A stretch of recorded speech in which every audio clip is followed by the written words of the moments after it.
Very serious look you have, Tug. It's my resting bitch face. It's for real. I think we're live. We are live, and I have a memory card in today. That's huge. That's huge for us. It's big, right? We don't have the time to waste an hour. No. Today. Ain't nobody got time for that. No. Okay. All right. Let's do this. You ready, Mr. Coker? Ready. All right. 3 ad reads and full show. Let's do it.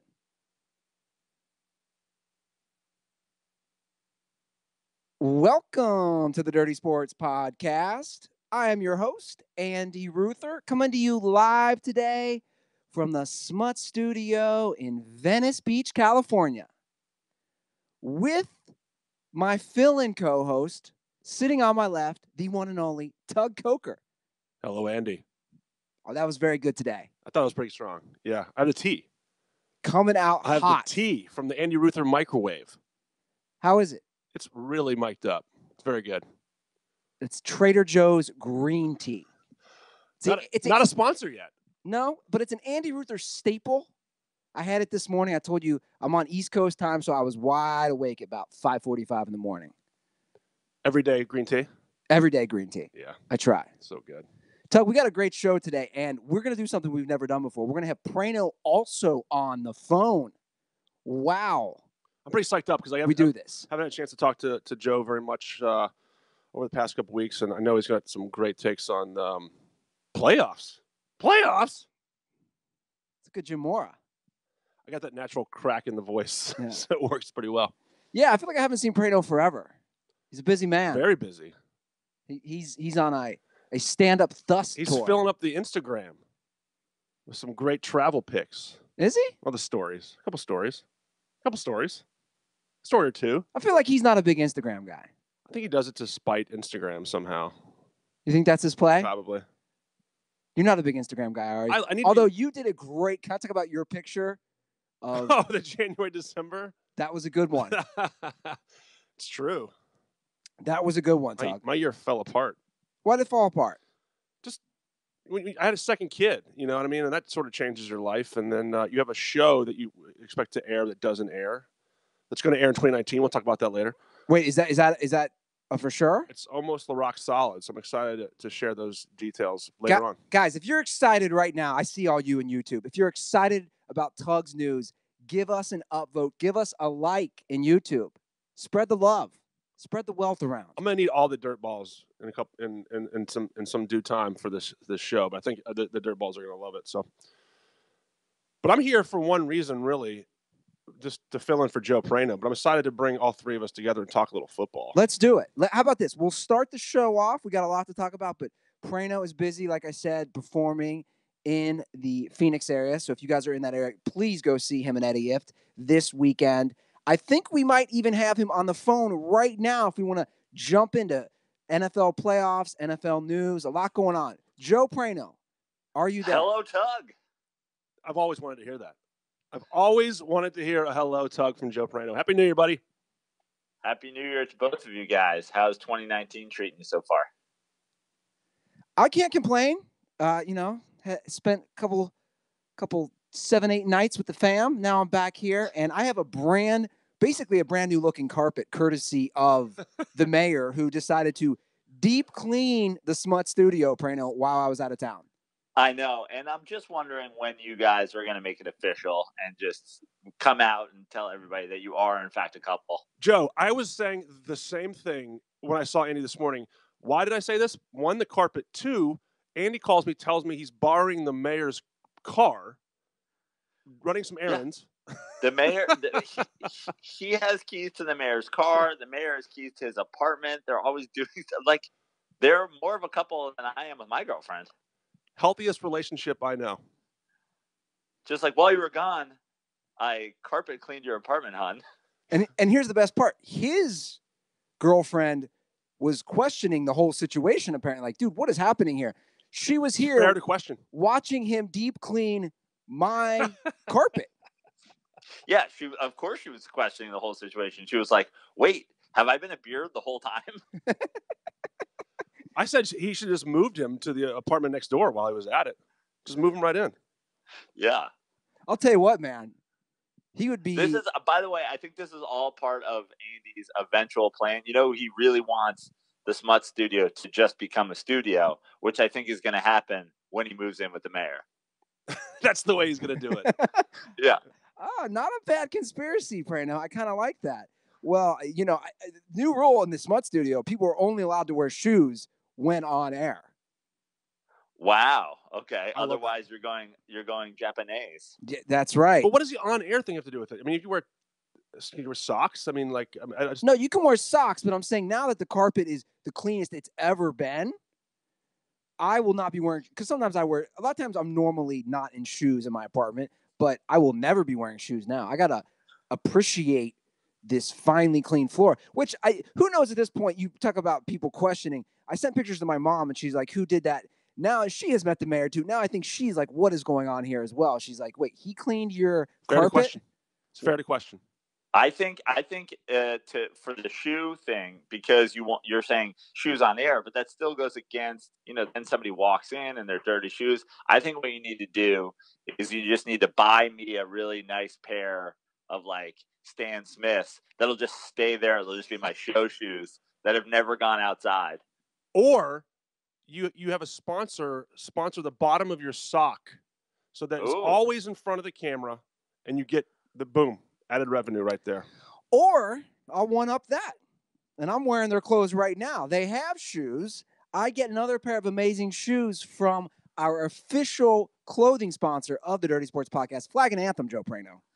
Flag and Anthem. Great stuff. Let's order some Flag and Anthem shoes to just never leave the Smut Studio. That's a great call. I love that. I'm in full Flag and Anthem right now. I'm in the sweats. I'm in the hoodie, which I love. Praino, you own the same hoodie. It's an amazing hoodie, isn't it? I'm currently head to toe in sweatwear from Flag and Anthem. I got up just about an hour ago. I'm in some sweatpants and a zip up sweatshirt. Very comfortable. Dirtballs, you got Christmas money. Spend it at flagandanthem.com. We have a new promo code because it's a new month. So if you want to save 25% off, that's a big percentage, guys. Go to flagandanthem.com. And I'm looking right now. What is the new promo code? It is Dirty January.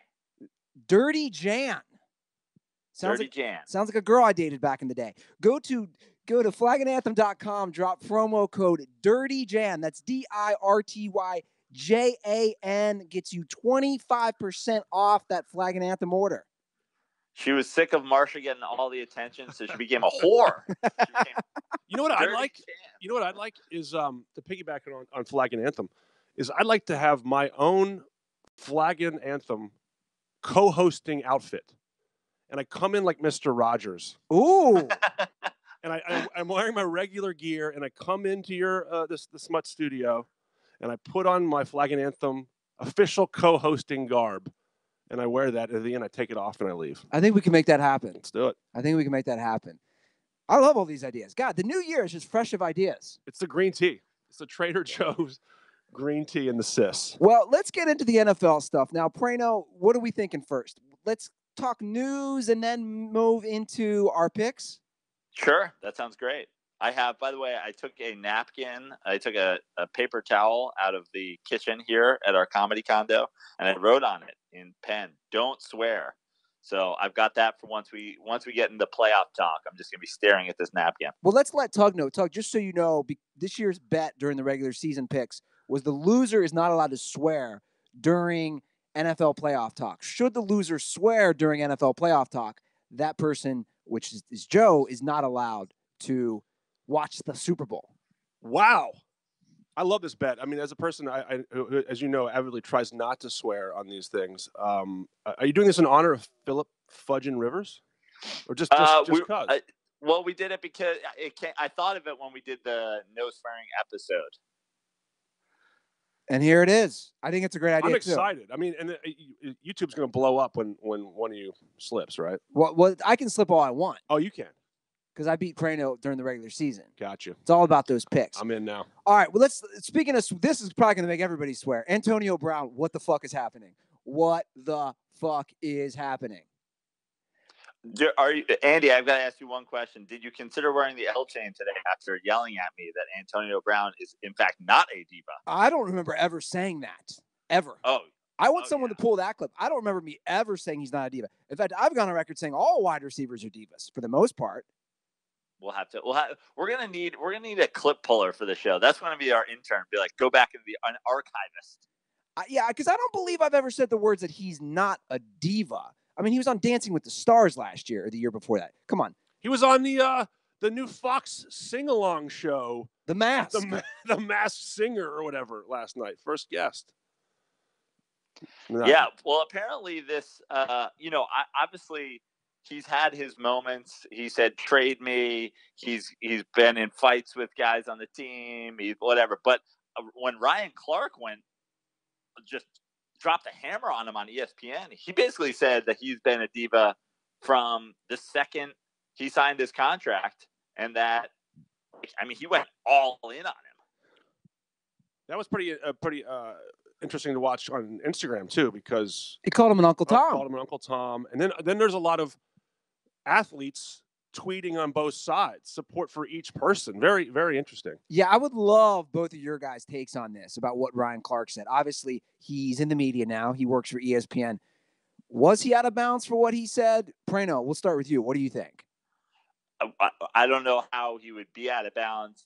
These guys, especially, I mean, we'll do a Now We're Talking plug. We all know how, difficult it is to transition from football into broadcasting, and these guys, how quickly they disappear. Like, basically, this is the kind of thing a guy like Ryan Clark has to do in that position. Otherwise, what value do you have? You are a former teammate of Antonio Brown. You've got to give your opinion, and he went all in, and he told what he believes to be his truth. I don't think there's anything wrong with it at all. Thanks for the plug, because I actually, when season 2 comes out, people are going to see. I'm excited because there's so many parallels to our show and what happened here. So I'm really excited for that to come out. And I got to agree with Joe.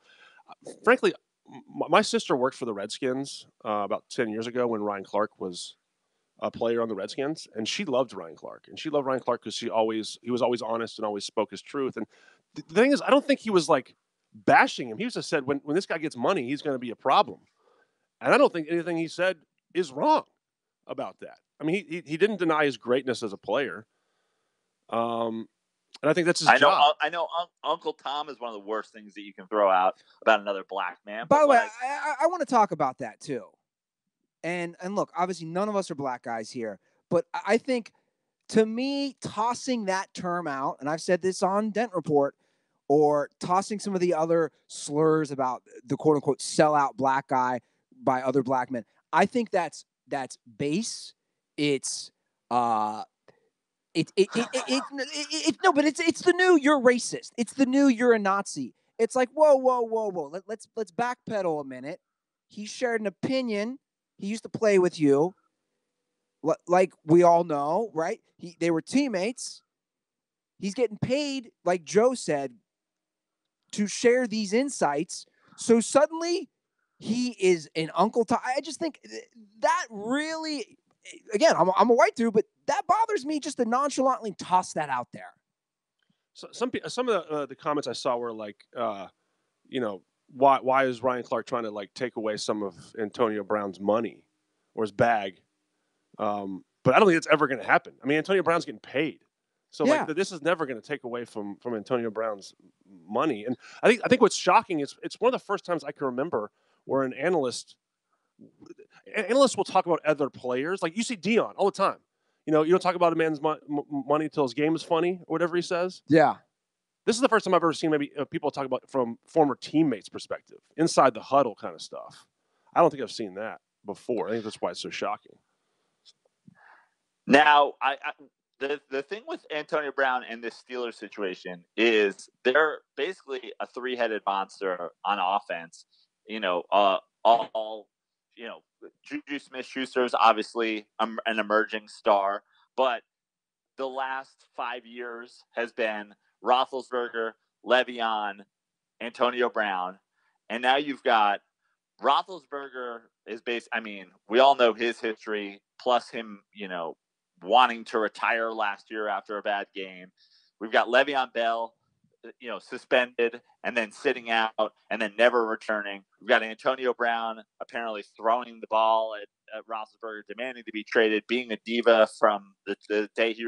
In addition to other antics this year too, the speeding, Yeah. How much of this has to be put at the feet of Mike Tomlin? I have to agree. I was going to say the same thing, but Joe and I think agree on a lot of these things. Like, I mean, not only like just. I saw Ryan Clark say, this 6 years ago before Antonio Brown became the player he was, like the defense had more leaders. There was Polamalu, Harrison were still on there. Like a lot of the guys could basically put a check on Antonio Brown. And when those guys got older and the defense became younger, there's really no one to check the offense. Yeah. No one's checking Big Ben, and people talk about like, who was I listening to was saying that like, who's a team first guy? It's not Le'Veon. He sat out the whole year. Big Ben's talking about retirement every year. It's like I'm going to retire. I might retire. Antonio's doing the things he's doing. There's no guy out there that's right now saying like we're in it to win. And Tomlin's not coming around saying like Tomlin's also. I mean, we think about Tomlin. Remember when he ran out and tripped the Ravens? Yeah, dude. Like was running a kick. Like this team is just run weird. I like Tomlin. He went to a school I went to for a year, William and Mary, but. Like they play down their competition every year. It's just hard. And that's the thing. Nothing will get you called a racist faster than criticizing Mike Tomlin. Like Black Twitter, you can't criticize Mike Tomlin. Like, I mean, Black Twitter was on fire that Vance Joseph and Hugh Jackson were fired. I mean, that's how lost they are. But you can't. I did it last year. I called out Mike Tomlin. And it was like, you're a racist. You're a racist. But the thing is, I get that he hasn't had a losing season, and I get that he has won Super Bowl. He has the Les Miles Super Bowl, a year after Bill Cowher leaves.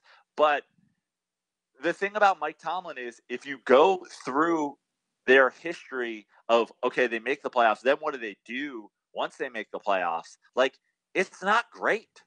Yes, they got into another Super Bowl and they lost to an Aaron Rodgers Packers team, but like. They get into the playoffs and they win a game, but it's like, they beat a Marvin Lewis Bengals team. You know who else beats a Marvin Lewis Bengals team in the playoffs? Everybody. Like they beat they lose to Jacksonville. They like the history in the last whatever it is. I guess he's been coached 12 years. The last 8 years, what's their playoff history? Well, they played in one AFC Championship game. Well, one comp to me is. And like I said, I would want to play for Tomlin. I think he would get people fired up, and he seems like a player's coach, obviously. Yeah, because the players can do whatever they want. Do whatever they want, exactly. So, but I think about like the Braves of like the '90s and 2000, like they're that talented. I mean, you can't waste years where Big Ben is this. He had an amazing year this year, and they were 7-2-1 or something at one point. Ridiculous. And you just can't keep wasting years. Well, I think it's over. I think they've wasted them. Roethlisberger's basically, on his last legs. Le'Veon Bell's gone. Antonio Brown is demanding a trade or not demanding a trade. He already demanded a trade publicly once this year. He's likely has demanded another one, which is why I have a 3-team blockbuster trade to fix the Pittsburgh Steelers. Oh, you fired up the trade machine? I fired up the trade machine. Here's what I got. You guys ready for this? I'm ready. Go for it. Okay. First, we start with a Pittsburgh to Jacksonville move. We know that Leonard Fournette is, Tom Coughlin is not like Mike Tomlin. Leonard Fournette is going to be gone regardless, whether they trade for him, whether they cut him. Apparently him sitting out and him being, a petulant child in the last couple of weeks, gone. So they want to get rid of him. So here's my proposition. Ben Roethlisberger to the Jaguars for Leonard Fournette and multiple picks. Picks, whatever you can get, but a handful, a plethora of picks. So you give Jacksonville their quarterback, You take their angry receiver off their angry running back off their hands, and you get multiple picks. I'm not qualified to be an NFL GM, so I'll let them work out the details of the picks. A couple seconds, a fourth, whatever it is. But a bundle of picks. You're going to keep that Jacksonville window open by getting them not Blake Bortles at quarterback and Roethlisberger, who's a guy who could, probably get it done for a couple more years. The Steelers then take a couple of those picks and package them with Antonio Brown to the Eagles for Carson Wentz. Ooh. So you got Wentz is the new Roethlisberger. He's going to be hurt a bunch, but when he plays, he's going to basically be the same exact guy. They now have replaced Le'Veon with Leonard Fournette. They've replaced Roethlisberger with Wentz. The Eagles get what they wanted tenfold over in the Golden Tate trade, a legit wide receiver, and the Steelers basically have started over the campaign. They got Wentz, they got Fournette, they got Smith-Schuster is the new Roethlisberger, Le'Veon, Antonio Brown. That's a fun trade machine. Here's who says no. The Eagles say no because Wentz is the future of the franchise. And great. I hope that as a Giants fan, I hope that's what they do. I hope they keep spinal injury, knee injury, Carson Wentz for a decade. They go with the old McNabb strategy where when he plays, he's going to be good. And when he doesn't play, it's going to be Jeff Garcia, somebody related to the Detmers and Nate Sudfeld and whatever. Let Nick Foles go. Let him come to the Giants. I don't care. Good. Please get rid of Nick Foles and go all in on Carson Wentz. I'm a fan of that trade. I mean, that's a pretty good trade. I'm not going to lie. Were you high when you made that idea? Because that's a pretty good one. I think I might have been a little high. I was driving from Palm Springs to Arizona. I'm just trying to think about moving people that basically need to get moved anyway. Well, and my feeling, like the caveat to me in that one is actually Fournette. I don't think. I mean, you guys aren't like the biggest fantasy players, but everyone, Connor was great this year when he was healthy. And Fournette is never healthy. I mean, Fournette's less than healthy, and he not that dynamic as a pass catcher. Sure. I just don't think, and we all know running backs don't have value. You see, like the Phillip Lindsays emerge as undrafted free agents to go to the Pro Bowl. I just don't feel like. I feel like people are just more willing to take shots and not pay for running backs. That's why I think Le'Veon's he's ruined his leverage because it's hard to people can win without a big time running back right now. Well, again, you're looking at the window as well as like you got Connor, great. Okay, but is he like the future of your team? I think. What about Jalen Ramsey? What about throwing Jalen Ramsey in that trade? Sure. Beef up that Throw defense. Jalen Ramsey in. Sure, great. This is a magical fantasy trade machine. No, yeah. I like how we're playing GM. But speaking of GMs, none of us are talking about the Steelers general manager because I'm not against putting a lot of blame on Tomlin for the disarray and kind of just roller coaster ride that we have here now with the Pittsburgh Steelers the last few years. Of course, the coach has to be held accountable. But guys, the general manager also does too, right? Because who's the general manager? That's a good question. I don't know. I have no idea. I know the owner is. I know the coach is. I've never even heard of the general manager's name. And another person I want to bring in is Ben Roethlisberger. Now, Shannon Sharp, I saw, was putting a lot of this blame on Ben Roethlisberger, saying, like, dude, you're the quarterback. You got to get control of this fucking place, the locker room, and all this stuff. So, I don't know. You know what one time bomb is for this? This is how weird this team is. A lot of this really started, and I'm an Antonio Brown guy. I love watching him play. I watching fantasy. But when they gave Juju Smith-Schuster the MVP, these guys lost it. Antonio Brown, the Steelers team voted Juju Smith-Schuster the MVP. The next day, Antonio Brown throws a football at Big Ben Roethlisberger. Doesn't show up for the rest of the week. I mean, are these? Is the chemistry in that room so weird that like an MVP award detonates a team? Yeah, yeah. I think so. I think there's just I think there's a Antonio Brown, Mike Tomlin, Le'Veon Bell, who's really in charge here, who's the most important person of this team. I don't even think Ben Roethlisberger even really cares, but he's also like, I am the quarterback, and everybody, I got to take all the questions, and I'm the guy. But it just seems like no one is running the show. Like, who is in charge here? That would be my issue as to why the GM would be like, hey guys, I've got you Antonio Brown in the 6th round. I got you Le'Veon Bell. I got you Big Ben. I got you TJ Watt last year. I got Joe Hayden over from the Browns. Like I've been There's putting pieces. I've been putting pieces together. But guys, here's the problem. I don't know if you've read into it. I have. Oh, sorry. Concerning moving Brown. Oh yeah, the money. He's owed a lot of money. So if you read into it, it's not an easy play to move him because he's owed a lot of money. He's gonna be 31 next year. Yeah, his work ethic is supposed to be unmatched. But he's also at the tail end of his prime period as an NFL wide receiver, and he's due a lot of money for the next few years. That's why they say if they cut him, they take a massive hit against the salary cap. It's all those intrinsic things that happen with. I think there's always going to be somebody dumb enough, from a financial standpoint, to just go, we'll do it for a receiver that has, this prolific a career up to this point. Now, if you look at what the Steelers have been able to do with receivers over the years, the big question is Antonio Brown that guy on another team? I guess we don't know until we find out, right? I agree. I agree because Big Ben will throw the ball to him anywhere at any time. Right. I don't think especially downfield. That's why, by the way, what I love about this, Andy, is our Odell Antonio Brown bet. I'm just like, please send him to the Lions. Please send him to the Jets. Please send him to one of these teams where he'll be out of football in 2 years. Oh, I'm not worried about that bet still. I mean, at the end of the day, NFL, there's just so many injuries. Either of these guys are one ACL tear away from their career being changed regardless. You know what I'm saying? And yeah, which, by the way, getting traded to the Jets is like your whole body tearing. It's like one knee equals 2 feet. Yeah. Like one trade to the Jets equals ACL. That's funny.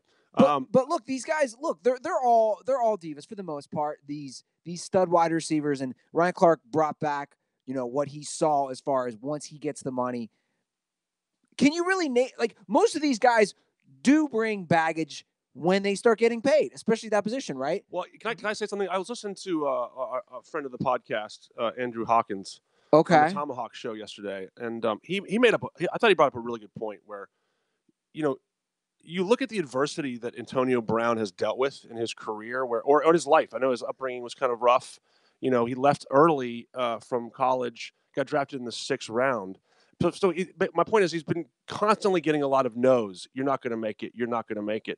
And he's proven people so wrong so many times that he's like, why should I listen to any of you ever again? None of you all listen to me. And now I'm the best. And now I get paid. So I don't need to listen to any of you. He's just sort of built this up because his whole career has been built on, I'm going to show you. I'm going to prove you wrong. And now there's just no one to check him. And he's like, why should I listen to you if you try to check me? Because I've already beaten the odds every time. And it's just an interesting psychology that's come up. Yeah, I think the answer to that question, and somebody smart in his life should tell him, is what's the other option? The other option is these teams that are contenders, like you want to go be the number one receiver on a team that's going to do better than the Steelers, which the Steelers miss a playoffs by a game. They haven't had a losing season since you've been there. Where are you going that is a contender that is also dumb enough to go, yeah, let's take big money from an aging wide receiver? It's like Cleveland. But are they?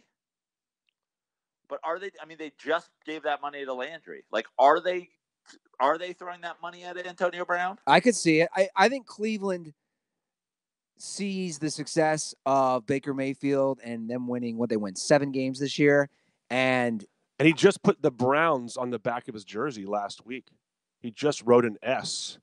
Antonio Brown did. Did you see that picture? I did. Yeah, I understand that he would love that, and that would be, and he would be great in their offense. But my question is, with what they're building and the way that they're doing it young, like the moves Dorsey made, do any of them say go after Antonio Brown?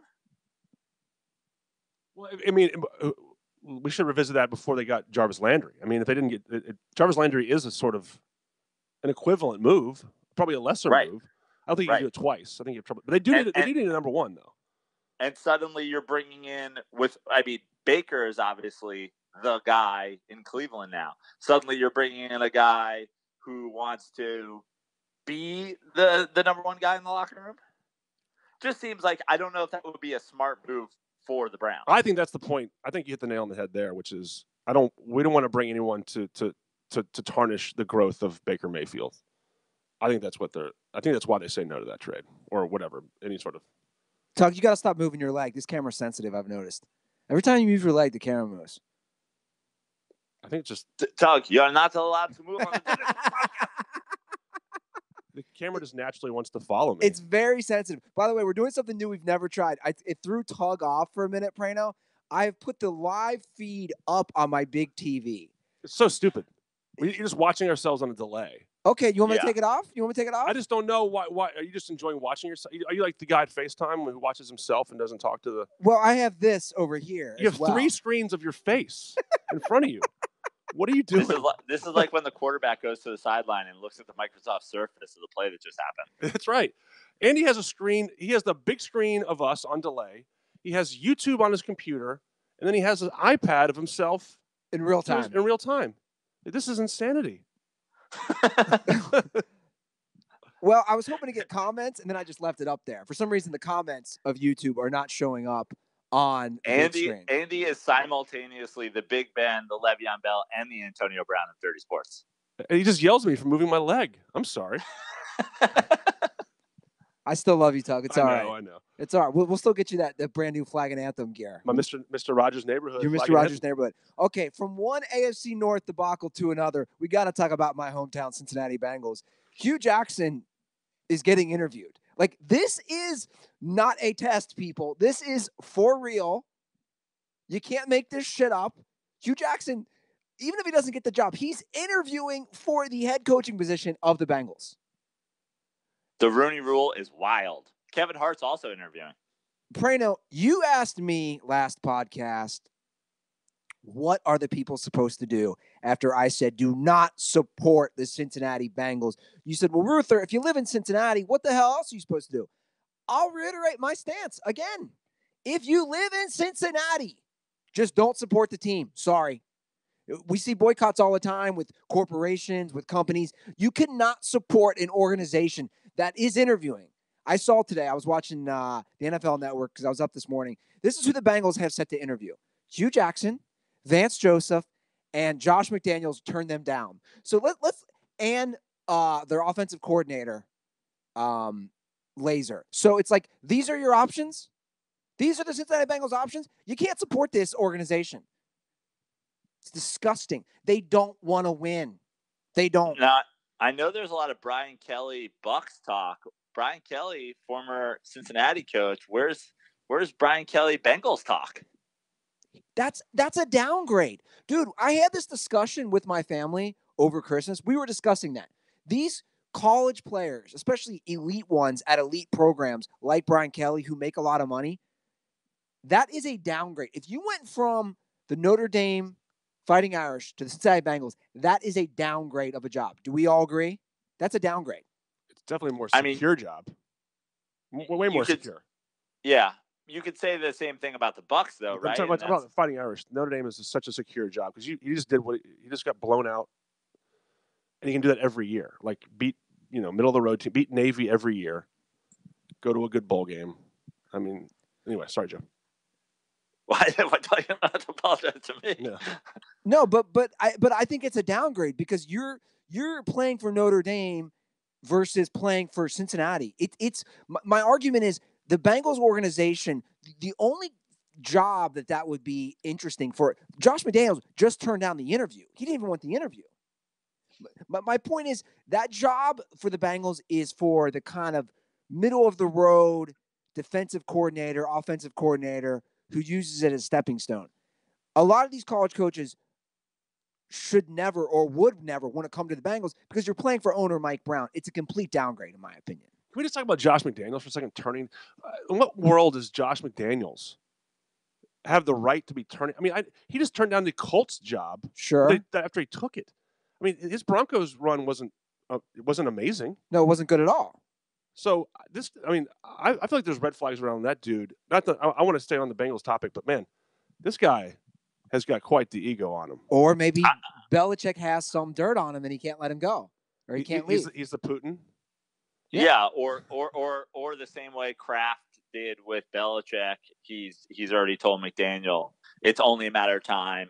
You can be the head coach of this team. You just have to outlast Belichick, or you can go be the Bengals coach or the Colts coach, and then when he retires in 2 years, somebody else gets the job. Would you rather be the offensive coordinator for a contender for 2 more seasons, or would you rather be the Bengals coach for 2 more seasons and then be out of football again? Am I higher on the Bengals than you two are?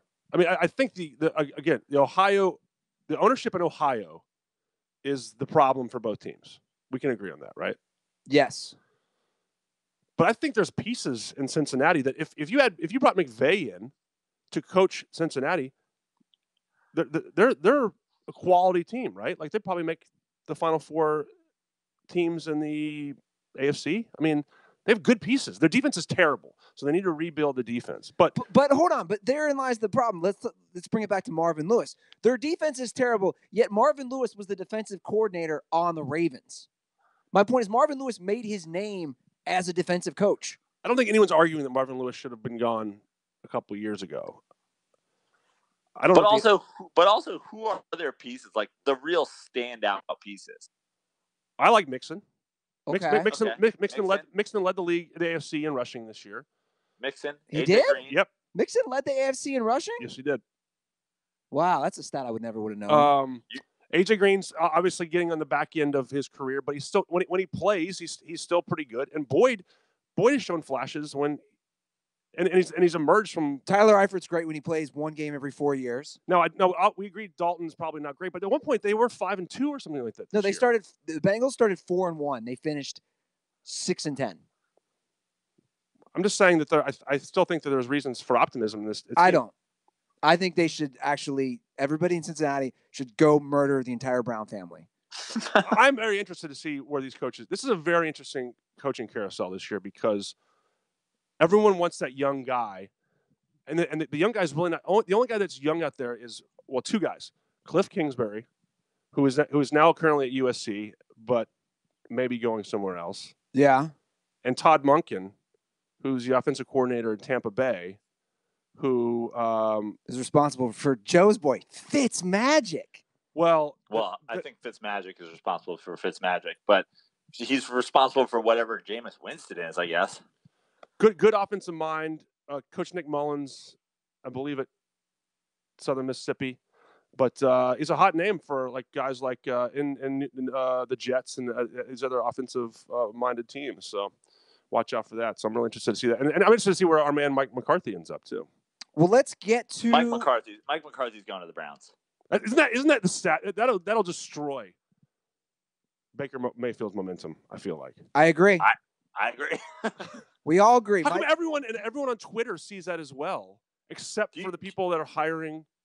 Do you know what's one thing that everybody's got to keep their eye on? I don't know what, maybe Tug, you're more in the know of this kind of thing than I am, but what is the relationship between Terry Bradshaw and Mike McCarthy? That's a hilarious bit. He stands for Mike McCarthy every weekend. I know.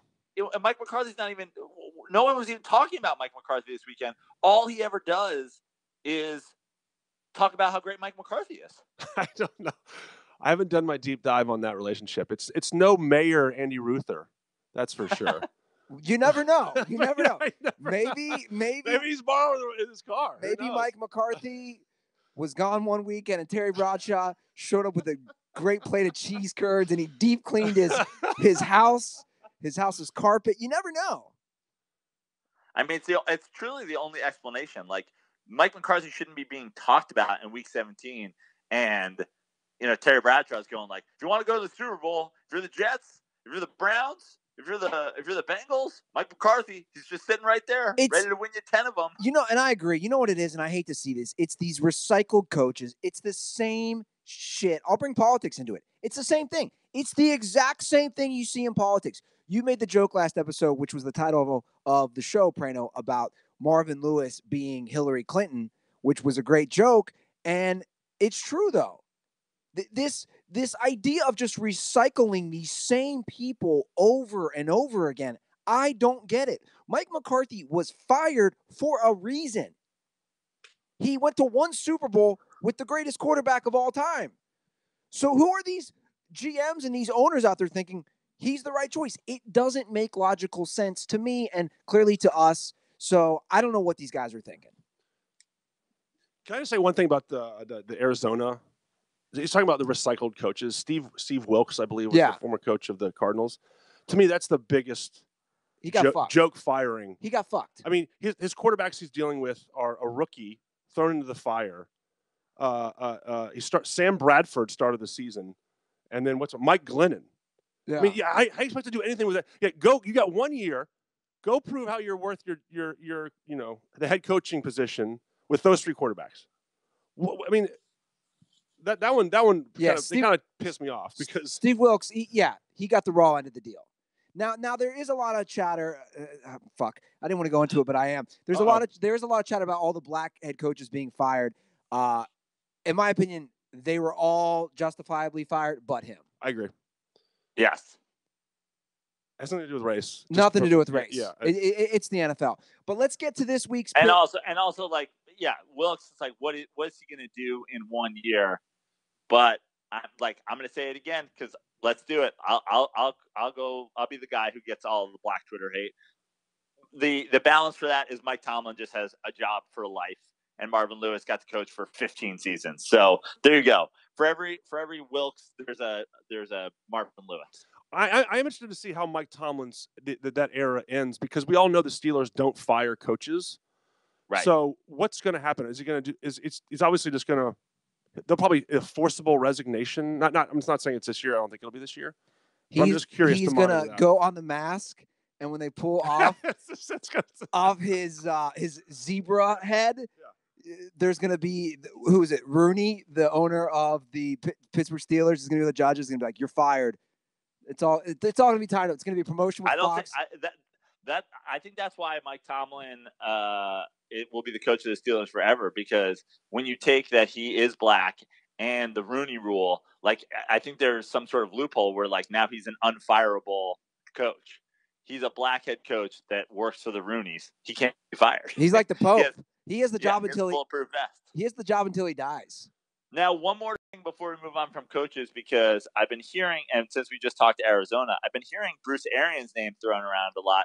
But I thought Bruce Arians retired. I thought he did the Urban Meyer. Like I thought he was retiring because he was sick or something. Is this Joe Schefter? Well, Bruce Arians, he did play-by-play this year. Right. I'm sorry, he did color commentary. So my thing is when they say they're retiring for health, you travel just as much when you're an analyst, and I'm not saying you're watching as much, but you're still watching a ton of game film. So I don't think it was a health reason. I just thought he. Well, Arians said previously. The Browns he wanted. The Browns. The only teams he's interested in was the Browns, and then he said he'd be open to the Bucs. See, to me, and I know you're down on it as a job, but like I love Bruce Arians to the Packers. There's some stuff on Twitter. I forget who wrote it yesterday. I'll have to dig it up. A beat writer or a former player or something, kind of just threw an absolute giant piece of shade on Aaron Rodgers, and they said, "What's the pitch for the Browns? Come deal with a quarterback that internally leaks information to reporters and complains." And it just sounds like there's concerning Aaron Rodgers, correct? Not the Browns. You're saying the Packers. Packers, correct. It just sounds like. Maybe there was just too much discord between Mike McCarthy and Aaron Rodgers, but again, I'm down on that job because of the money you're paying Aaron Rodgers. Yeah, and I'm just wondering, are we too far gone? Is anyone similar to Antonio Brown? Is there anyone who can corral Aaron Rodgers? Aaron Rodgers knows he's one of the greatest of all time. Wait a second, this is an interesting take. You're saying Aaron Rodgers is a problem too? I don't. No, obviously I don't know Aaron Rodgers. what I'm saying is I see some stuff leaked out from Green Bay press. I don't know if Jordan Rodgers is the cool brother or Aaron Rodgers is the cool brother. What I do know is that stuff is being leaked out about their relationship on Twitter by a brother. So something's not right. I don't know what it is, but I just feel like obviously we read the book about, here's an interesting thing I'll say. Remember the book that came out, I think, who wrote it's the Aaron Rodgers and Brett Favre book, came out last year. I don't know anything about it. Okay, there's a book came out by the guy who wrote Boys Will Be Boys. I'll figure out the name. Someone help me out on Jeff YouTube. Perlman. Jeff Perlman, thank you. Yes, the Joe Praino podcast, exactly. So he wrote a book about the early days of Aaron Rodgers and the Packers, and how he was just like a punk.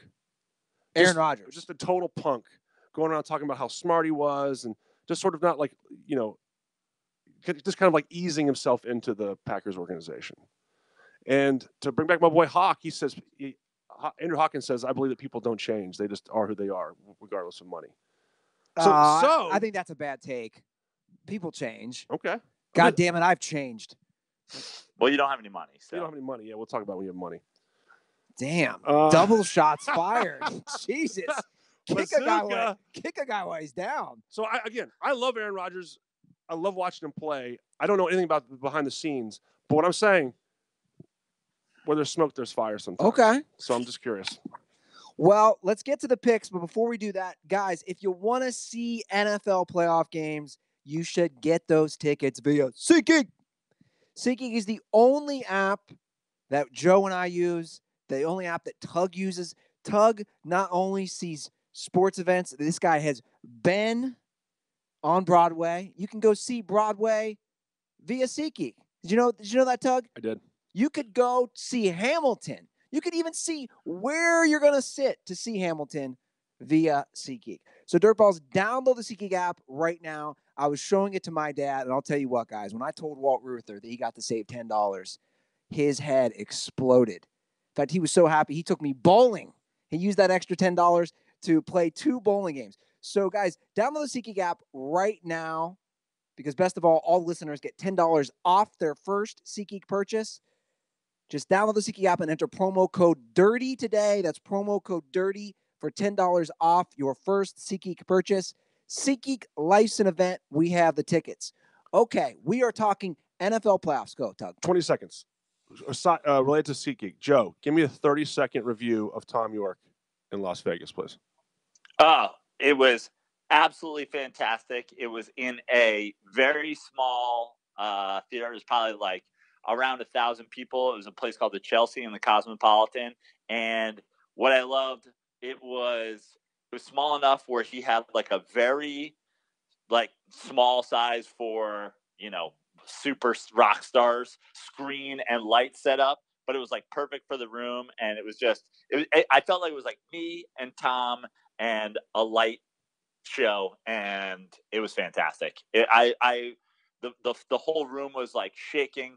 It was loud. It was just great. It was fantastic. If you're a Radiohead fan or a Tom York fan, I think that was his last show on the tour, but I highly recommend going to see him solo. I know a lot of people don't normally jump in on the solo train, but it's like getting to kind of see that Radiohead style, but in such a small venue. And Andy and I were teasing about your Instagram use, Insta story use, but you used that really well for that concert. It was fun to watch that show. I mean, anyway, as a music goer, shout out to Original Blaha, who I know is a concert goer. I was excited to see that show. All right, are you guys ready to talk some NFL playoffs? Because I'm sorry. That's what I'm here to do. Can we have 60 seconds of like culture talk? I'm sorry. We talked about your rug earlier. You're goddamn right. That's a clean rug. It's a rug. That's a clean rug. Okay, Joe Praino, it officially starts now. No swearing for you as long as we're talking NFL playoffs. We will start off with the Colts at the Texans. The spread, if you look up here, Tug, is 1.5. Texans favorites. I'm saying it. I can't back out. I'm going to double down. The Houston Texans will win this game and cover the spread. I think defensively they're better. I'm going to give them the advantage at home, even though I like Andrew Luck better than Deshaun Watson. I think the Texans take care of business. And Bill O'Brien and his butt chin, I will trust. What say you, Joe Praino? This is the only game of the whole weekend where I'm taking the underdog to actually win the game. I am taking the Colts to win. I've never believed in Bill O'Brien. I've never believed in this Texans team. DeAndre Hopkins and Deshaun Watson are both fantastic, but how can you? I mean, you don't have to be a defensive genius to know just double DeAndre Hopkins. They don't have a whole lot of weapons. This Colts team is maybe the only team that I really have like any sort of love for in the playoffs. So I'm rooting for them. I think they win. I think this has been setting up for it the whole year. Everybody's finally on the Texans train. Bill O'Brien won 10 games for the first time at any level of football that he's ever coached at. And he loses his first playoff game to Andrew Luck. I'm torn. These games are really tough this weekend. Originally my lean is to Houston in this game. Couple of facts and figures in this game. They split the season series. The Colts won in Houston, I believe, just a couple weeks ago. Houston, we know the Colts started 1-5, and have just been on fire the past year. And T.Y. Hilton goes off against the Texans every time they play. He caught 10 balls for 199 yards, maybe 2 or 3 weeks ago. We see the back end of the Texans defense really struggle. The Eagles hung 31 on them, I think, or 32 again 2 weeks ago. They only gave up 3 to a very powerful Jags, Blake Bortles-led team last week. Very potent offense. I sense some. I'm sensing sarcasm there, Tug. I really think, for me, the difference is I think Frank Reich's an awesome coach. I agree. Agreed. I think Frank Reich is awesome. I like the way Chris Collinsworth, tip of the cap to him, talked about how much of the Eagles offense he sees in the Colts offense. Why do we see that? Because he was the OC at the Eagles last year. You see a lot of these, different sets of running backs. Ebron's unbelievable. I just feel like, by the way, Reich has just the coolest look right now. I think he's got like full hoodie and just giant beard. For the beard alone, I'm going to go with. And I'm going, and to jump on that, I'm also going with the Colts because I think the Colts offensive line, which has done a complete 180 over the course of this season, can limit the pressure that the Texans get. I mean, Andrew Luck doesn't get pressured. I mean, he doesn't get sacked. He's not taking hits. And I know everybody wanted to have the Saquon Barkley, Baker Mayfield Rookie of the Year conversation, and the people that have been jumping on the Baker train lately are saying the reason is because look at what his team did. To which I say, if that's your justification, then Quentin Nelson is your offensive rookie of the year. He came in and was a top 5 draft pick that came in and not single-handedly, but was certainly a major part of turning around their offensive line from horrible to the best in football. Andrew looks like a supercharged Kirk Cousins because he has an ability to throw a pick six like every game and still throws 3 or 4 touchdowns. Like he's an amazing dude. I mean, he just throws the ball so much. He throws the ball. I mean, give him a pick six last week to Tennessee. Still throws. I think he threw 3 touchdowns in like 7-8 games in a row. It's just something about Andrew Luck. I'm so happy that he's healthy again because he's really fun to watch. I mean, he's such a dork. Such a dork. I mean, did you guys watch that? Best way. Did you guys watch that post-game interview? Yes. Absolutely amazing. Such a dork, guys. I believe he got his degree in architecture in 3 years. Smart guy. Do you remember that? There was one NFL behind the. Yeah, I only wanted to be an architect. I build offenses and I'm gonna build a house. NFL films, where he's like, he gets hit and he's like, "Great hit, man. Great hit, buddy. Yeah, really good hit. Wow, you got me." Just actually hurt a little bit. You know what Andrew Luck is though? He's the guy who's like, he's the big dork. He's the athletic freak. He's the nice guy. Everybody likes him. He's the guy who's just a savage sexually, though. Like, he's that guy who's like, You walk in, he's eating some ass in the locker room. You're like, yo, dude, what are you bringing your girl in here? I'm not gonna lie, I've been the architect of a couple of threesomes in my time. We got a new Praino impersonation. Andrew Luck. I love it. All right, so you guys are going Colts. I'm going Texans. The Sunday night primetime game will be Saturday night, will be the Dallas Cowboys at home against the Seattle Seahawks. The boys are 2-point favorites. This is, I believe, is this the ESPN game? this is Fox. This is Fox. Yep. Okay. So I have been riding my boy, Russell Wilson, all fucking year. I've been riding the Seahawks. I'm going to ride him again. I think this is going to be a great game. It's going to be close. Defenses are pretty even. I'd give the slight edge to Dallas defensively. Running game, Seattle overall rushes for more yards, but obviously you have Ezekiel Elliott for the Cowboys. To me, it's the quarterback that's going to decide it, and the coach. And that the Seahawks have a better quarterback, and they have a better coach. I'm taking the Hawks on the road in Big D, the win and the upset.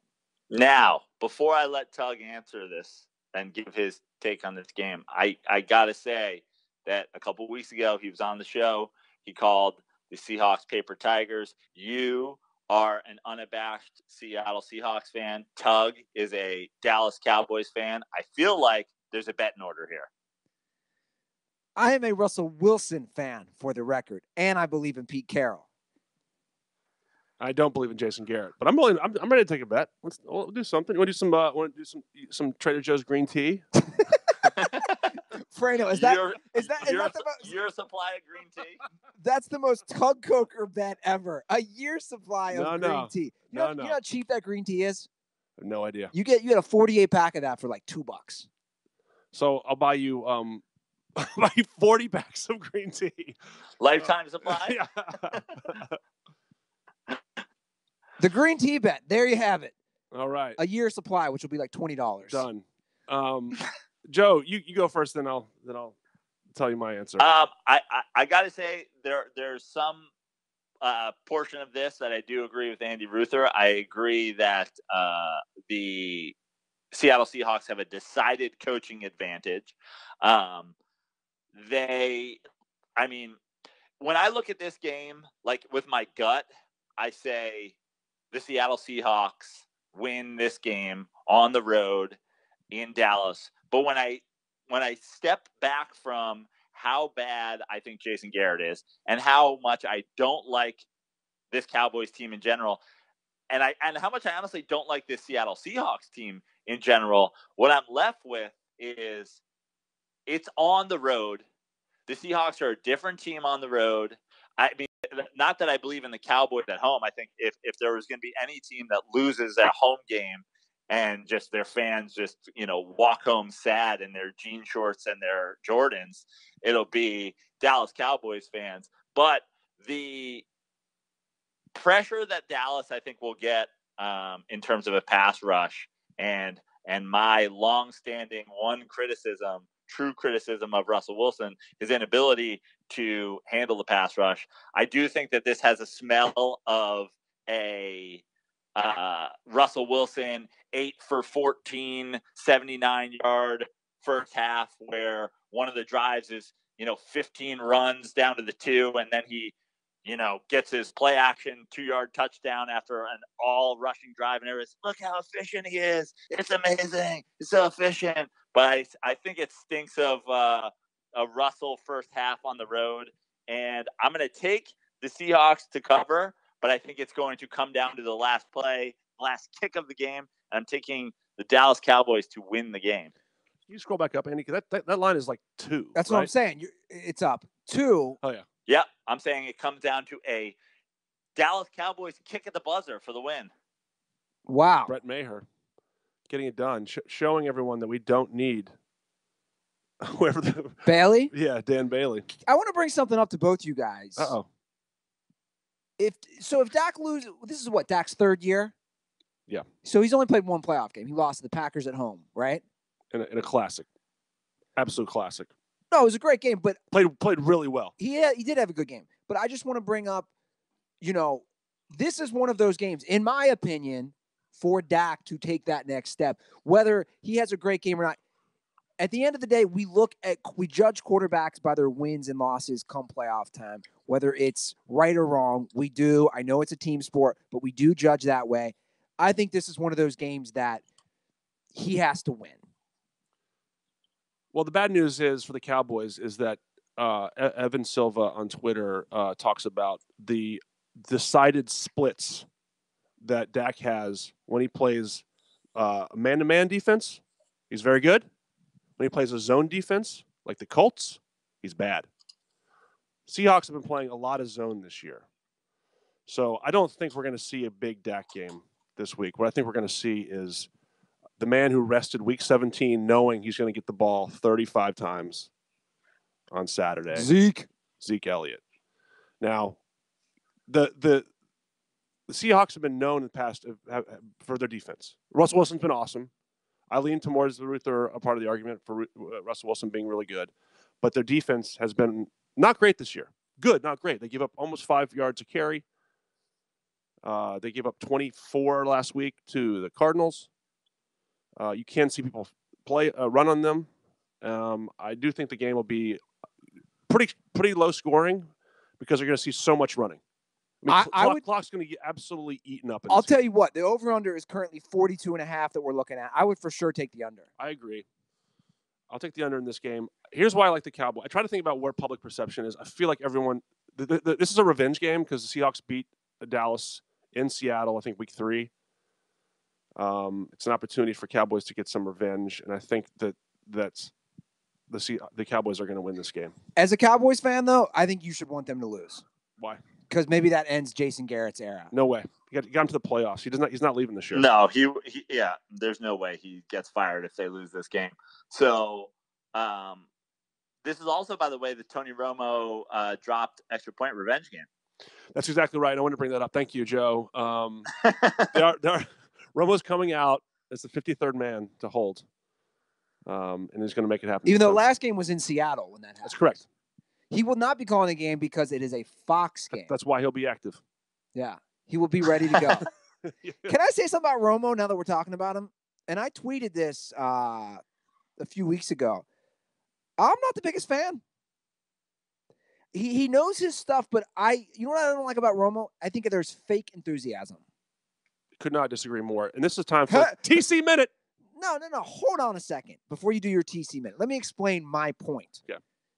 Oh, my God, it's so loud here in the Superdome. I can't even hear you, Jim. It's like, dude, you're a dork. You played hide and seek for your bachelor party. You're faking enthusiasm. I just don't think he has. Dude, don't fake it. You don't have to act so enthused. Just be like Troy Aikman's great how he does it. I think. Andy, I'm going to, you almost brought up like the exact thing that I would say would be an argument against it. He played hide and seek at his bachelor party. This guy gets excited about almost nothing. That's right. Hey, Tony Romo, I'm a Tony Romo fan. Not as big as other Cowboys fans are, but he's a dork. Okay. He's a dork. He's like loves golf, like plays golf, like played golf in high school, like, and he's not he's a good looking guy, but he's not very cool. Like, I think he really is into that stuff. I think that's just who he is. If anything, I like to talk. Maybe he talks like 10% less. Okay. But I think you just need guys who are that smart with X's and O's. He's great at that. I'm not taking that away from him. He's brilliant at X's and O's. He calls the plays before they happen. We all see that. But I don't know. I just feel when I'm watching those games. If you have one guy to be the color guy for a show, for a game that you're watching, who do you have? One guy for color? And you can do two if you want to have Booger. Booger come back into your. No, I don't want Booger. He's going Collinsworth. He loves Collinsworth. I love Collinsworth. He can't quit the Bengals. But he can't quit them. But here's the deal. I'm a big fan of Aikman too. It's funny because Aikman and Romo. Now we're getting all TC Minute, but they're basically different sides of the spectrum because Romo like gets over energized and Aikman is kind of like pretty like neutral. Yeah. Yeah. There's a neutrality to the way that Tony calls the game. I don't know. I don't know. Is Romo calling? Who has the Super Bowl this year? Do you know? CBS does. So that's where you really want to see Romo shine. You think he's going to be excited about the Superdome? his head's going to explode. He's going to play hide and seek for him and Nance for the pregame show. God, what a dork! You want to know what's most interesting about this game before we move on? For me, this will be the first time in probably I don't know how many years I'm actually rooting for this Seattle Seahawks in something. And this is just your NFC East hatred, or just it has to. Yeah, it has to be. Hate the Cowboys and the Eagles, but never just can't ever root for them. Just can't ever. So I'm rooting for Russell's one road playoff victory, and then everybody will deem him the king, and then he'll lose next round. See again, I don't think people are doing that, Joe. I just think you have this. You're saying everyone's deeming him that. I don't really see that. Oh, you should. Yeah, you should. You get people slurp Russ. They slurp him. That's my thing. Is I don't even mind. I've always said a great QB. Love it. It's just everybody's got to dial it back a little bit. Well, again, I think if you look at what he's done from a statistical standpoint, I don't know why. Which is not my basis for everything. So and again, I'm rooting for him this weekend. I hope he does. This could be the first of three, but here it is. With we've laid down the quarterback gauntlet. Everybody is on the Russ Slurp campaign.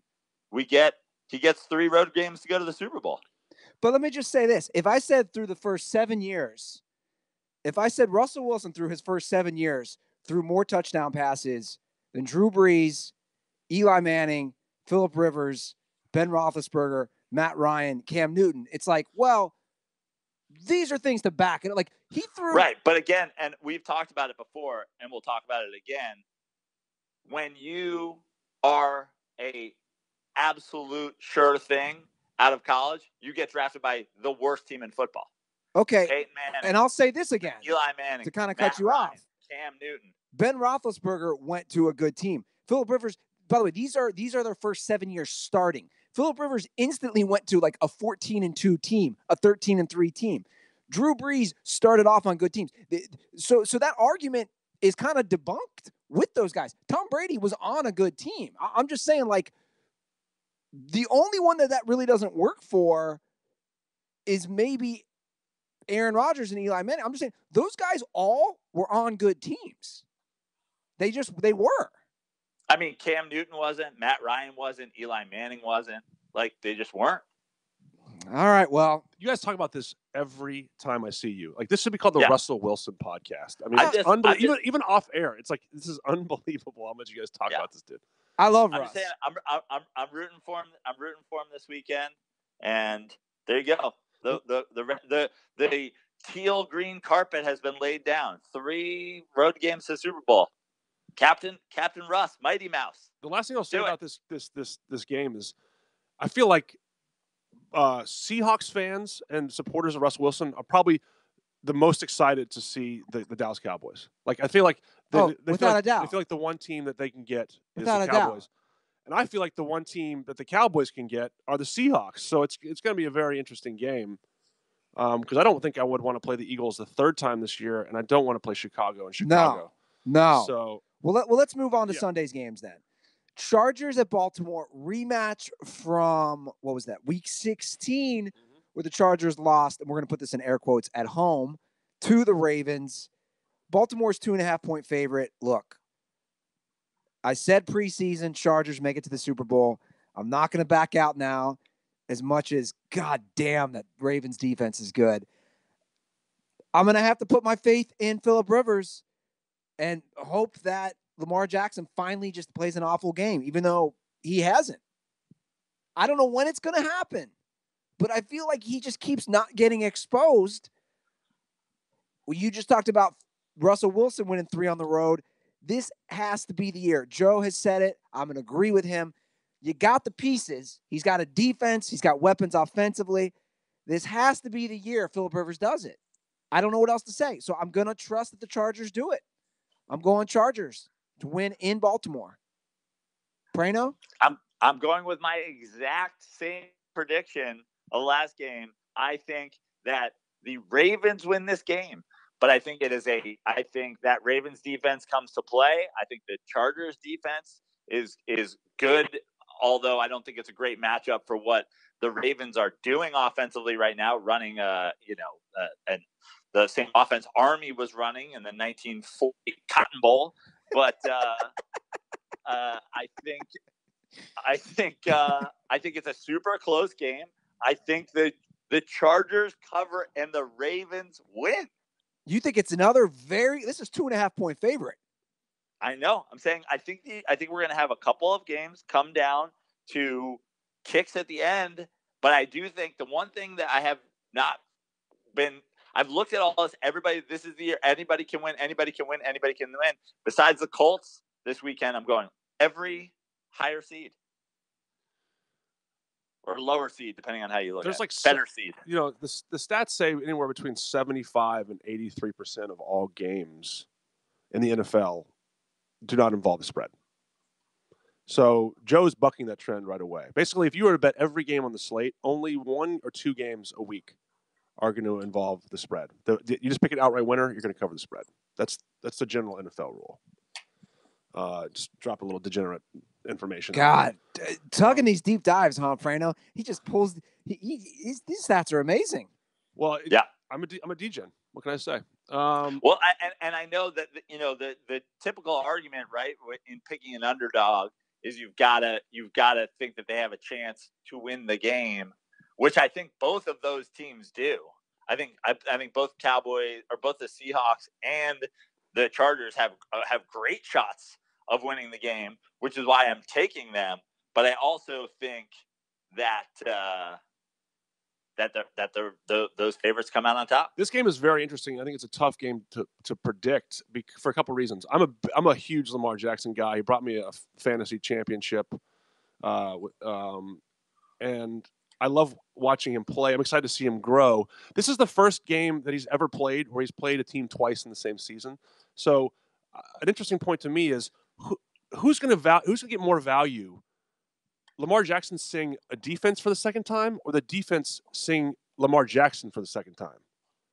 That to me is very interesting. The Chargers, how much are the Chargers going to learn from the first time they played? I think if the Ravens win this game, they don't win because of Lamar.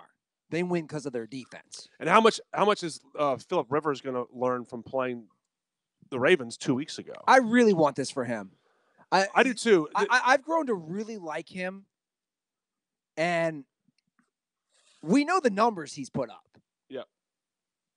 I would love to see him in a Super Bowl, and I think it'd be great. I don't know if we touched on this at one point.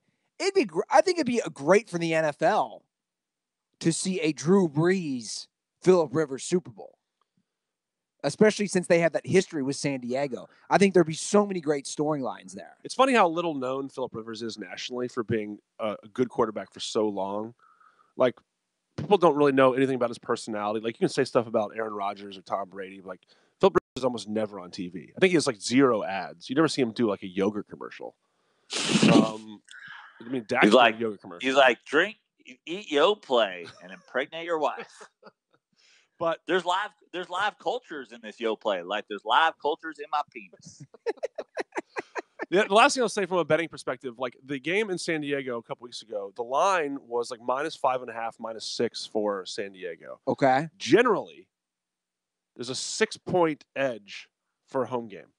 So the theory is that according to the line, Baltimore should be around a pick 'em because they're +5, +6. Well, aren't you spotted 3 at home? Neutral field. So a neutral field says, a neutral site says, like 2 teams are even. There'll be a pick 'em on a neutral site, and then each team will be a 3-point favorite at home. Right. Does that make sense? Yeah. So the fact that they're -5 and -6, they're saying that they're the better team than Baltimore. So now, but what I'm saying is, line value is on LA, the Chargers. So as much as I want to pick the Ravens, there's a lot of love. All of a sudden, there's so much love on the Ravens. Watch out for the Ravens. They're going to make a move. They're going to make a move. And I believe that and want that from Lamar. I'm going to take the Chargers in this game because I just feel like the Ravens have somehow become overvalued in the past couple weeks. All right. Well, let's move on to the last game of the weekend. The Eagles at the Bears. Now, we already know Praino is going to take the Bears. The Eagles are a 6-point dog at Soldier Field. I just can't take the Eagles. I'm big on the Bears. They are a team that I want no part of the Rams facing, and it's going to happen. I know they got a young quarterback. I do believe in the Bears defense that much. I think the Nick Foles magic ends this week. I do think it's a good game, though. I think it's a close game. I think the Eagles cover that 6-point spread. However, I'm going to go with the Bears. I think the Bears win. I think the Bears cover. I don't think it's that close. That doesn't change the fact that I still think that what Nick Foles has done with this Eagles team is ridiculous. I didn't see it coming. I poo-pooed on it all last year. I loved the fact that he started this season, but you can't take away what the guy's done just in getting them there. I'm sure he'll have a couple big plays in this game. I'm sure it'll be close for a while, but in the end, I think the Bears are just too talented. It's a home game for them. I think that the Bears do falter in this playoffs. I know that you're afraid of them as a Rams fan. As a guy who picked the Rams to go to the Super Bowl, I'm less afraid of them going into LA. But I think that they get it done in the divisional round, and I think it's a 10-point game. Man, I don't want to go all three on the Bears. I don't want to do it. I like the Bears in this game as well. My one fear is another guy that I like more than most people is Mr. Trubisky. I think he's a hot take from Eddie Ift. Eddie Ift with a guest appearance on the show. The variable is Mr. Trubisky. I think if he plays well, this game will not be close. But for fun, I'll take the Eagles in this game. Well, Ruther took the Eagles with the spread too. Oh, never mind. I'm taking the Bears. All righty. There you have it. NFL Wild Card Weekend playoffs. Are we going to make any predictions? Do we want to make any predictions for Super Bowl, fellas? I predicted. You've been sticking with it. And you've been sticking with your predictions. You keep saying, I predicted this. I just want to remind people, I predicted Chiefs-Rams Super Bowl. And I'm going to go on record and say, no way in hell do either. I'm going to make this claim. No way that either the Chiefs or the Rams make the Super Bowl. And I'm sticking with my preseason pick. I've got this far. I went preseason Chiefs-Rams with a brand new quarterback for the Chiefs. The Rams obviously coming off a very nice season last year, but I've got the 1 seed and I've got the 2 seed, and I feel better than I thought I would at this point. I mean, it's been making that pick in the preseason. If you told me one's going to be a 1 seed, one's going to be the 2 seed, I'd have been like, I'll take it. So I'm doubling down on my Super Bowl prediction.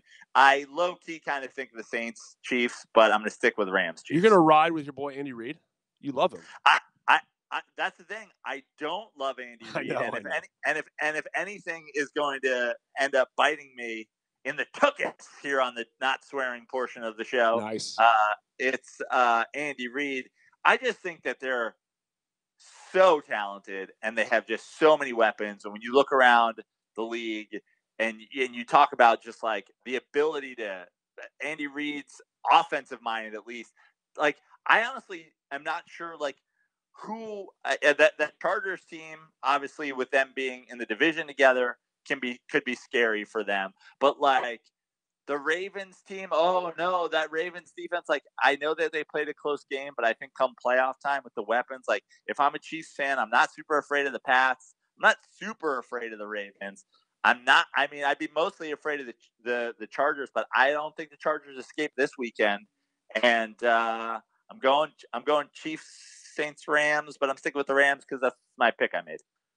I like the Chiefs, Saints, Rams pick for the Super Bowl. Yeah. I can't believe this blows my mind that you guys are just ignoring the defensive holes on both those teams. No. I know. Look, can I say something? Go. My teams are. First of all, I don't think a team. The last 6 Super Bowls have all been from teams that have buys. Like no team that has played on Wild Card Weekend has gone to the Super Bowl since I want to say the Ravens with Ray Lewis. But someone can No, fact check that. are you smoked crack? I'll just start reeling off teams who made the Super Bowl. Since The Packers did it. that was since Ray 8 Lewis, years ago. since Ray Lewis, big dog. Oh, you're talking against the Niners. Correct. Okay, my bad. Okay. I take back my smoking crack. Someone can correct me if I'm wrong, but I think that's right. So you think? So I'm just saying. So my feeling is, I just feel like it's lined up for the Saints. I told you this the last time on the podcast. All home games. Then they play in Atlanta. All dome time for them for the rest of the year. The defense is actually doing better than their offense the last couple of weeks. So I'd be surprised if the Saints don't get there. My call is my change to this rule is, though, what I just said. I think the winner of the Chargers-Ravens game goes to the Super Bowl. I don't know which one it's going to be. Well, that's my pick at this point. Heading into the playoffs, I'm going to say Saints, Chargers. Again, defensively, to me, I just see too many holes. And we haven't seen Patrick Mahomes. Dude, Patrick Mahomes is the MVP, without a doubt. He's the MVP. We also haven't seen him in the playoffs. Sorry. I have also seen Goff in the playoffs. You suspect, Goff. All right, Praino, I know you got breakfast to eat, or it's noon. Is it lunch at this point? Brunch. It's brunch. Yeah, it's I don't know. It's Miller Lite, Eddie's though, just sounds like Eddie just woke up. I'm sure he's out there making bison and sweet potatoes. Yeah, some very Eddie-esque. And shaming you for having a donut. Is there a reality show involved with a comedy condo? I feel like that's got life. Right? There should be. Just like the rotating cast That'd every be amazing. week. Well, yeah. Joe, where can everybody see you guys live this weekend? Reiterate that one more time. House of Comedy, which is in Phoenix. We're here tonight, tomorrow. What's today? Thursday? Tonight, tomorrow, Saturday, Sunday. So come out and see a show. All right. Praino, you made it through 1 week without swearing. Compliments to you. And you'll be back. Will you be back on Monday? What are we going to do Monday? I'll be back on Monday. All right, so we can do a show. I'm not sure what time, but I'll be back on Monday. Okay, we'll talk about it off air. Tug, great working with you as always, sir. I feel like the conversation's elevated when you and I are together. I agree. We should do this without Andy sometime. Andy, we love you, buddy. All right, Joe, great talking to you, man. Good luck with the show. See you guys. See you later, bud. Well, that was pleasant. I thought that went pretty well. Yeah. What were you expecting? I don't know. Were you expecting it not to go well? Well, we're all friends in real life, so I feel like that was just us having a nice conversation that you and I would have at the Whaler or whatever. You did make a good point. Praino and I, we argue. Dude, we said this the other day, but like the entire train down to the Rams-Chiefs game was this conversation. Was the Russell Wilson conversation. But again, I have enough numbers just to back it up. I don't want to do it again. We're not. Please don't. Because you know what I'm. You saw my spread. You saw my spreadsheet. I did. I saw you pull the spreadsheet up. Oh, that's for a big thing I'm doing. I'm either going to do a video or a giant article. Hey, Dirtballs, when we get off the show, Andy's going to talk to me about Russell Wilson again for like 5 to 10 minutes. I'm not going to talk to you. That's 100% fact. I'm not going to talk to you. Although it has gotten out of control. It's so out of control. With not just you, other friends, family members. Yeah. It's just like this is my one hill. This is your hill. I'm going to die on. Yep. About him being a top 5 quarterback. Anyway, Tug, another hill that I would gladly die on is my support of the Robinhood app. Have you heard about this app at all, Tug? I have. Robinhood is a great investing app that lets you buy and sell stocks, ETFs, options, and cryptos, all commission-free. Do you dabble at all in the stock market at all? I do. You dabble a little? Well, Tug, let me tell you about Robinhood. It is a cost/no commission fee. That's what it says right here. And I know this because I use it. So if you're going to use your stockbroker, like my old man, shout out to Walt Ruther, retired stockbroker. If you had to go through him in the past, he was going to take a commission. Robinhood does not do that. A lot of these brokers will charge up to $10 for every trade. Robinhood doesn't charge commission fees. You can trade stocks and keep all of your profits. And they have very easy to use charts. I've said this before and I will say it again. I am not an expert at all when it comes to this stuff. In fact, I remember in high school, I was taking an economics class. I went to my dad with work for a day.